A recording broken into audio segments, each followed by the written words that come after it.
and it has what they call a pigeon front, this little pouch right here. That's what you're seeing here. Why they wanted to do that, I don't know. But that's the look that was considered the standard of beauty. So the high society ladies would certainly dress this way. By the way, these collars were often boned. So not only do you have boning in your corset, you have boning at your neck. Just imagine, you know.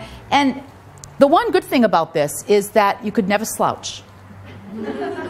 You had to have good posture because you're boned. You're you're trapped. You're just in jail. That's it. So the corset was still very, very important and crucial during this time. The hairdo that you see in the Edwardian period, that's called the Gibson girl look. Charles Dana Gibson, the illustrator, actually drew his beautiful daughters and always illustrated that big poofy hairdo. And that's the Edwardian Gibson girl look. You can see some of these ladies at the real, they're not illustrated, it's the real thing, squashed into these dresses and corsets. Don't think she had to do too much padding. I think that's just pretty natural, but it forced the body. I mean, can you imagine what a backache a woman must have had wearing that kind of a corset? Okay, so just keep that in mind when you think about these women. And you know, I always glamorize it and say, oh, you know, I was just born too late.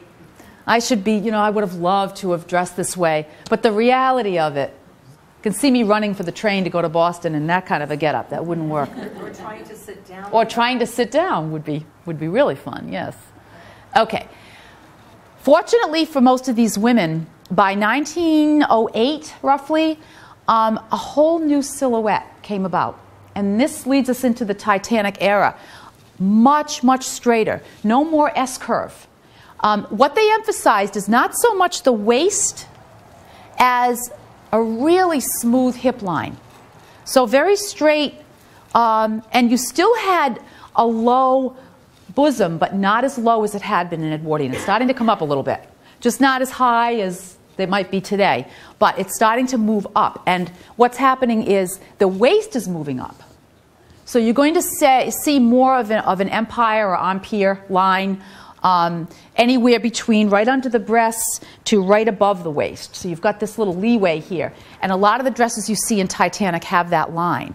And I love this one because of the buttons, because the day dress you'll see Rose in the first scene I'll show you, it's not lacy like this. It's a day dress, but it has a lot of those buttons.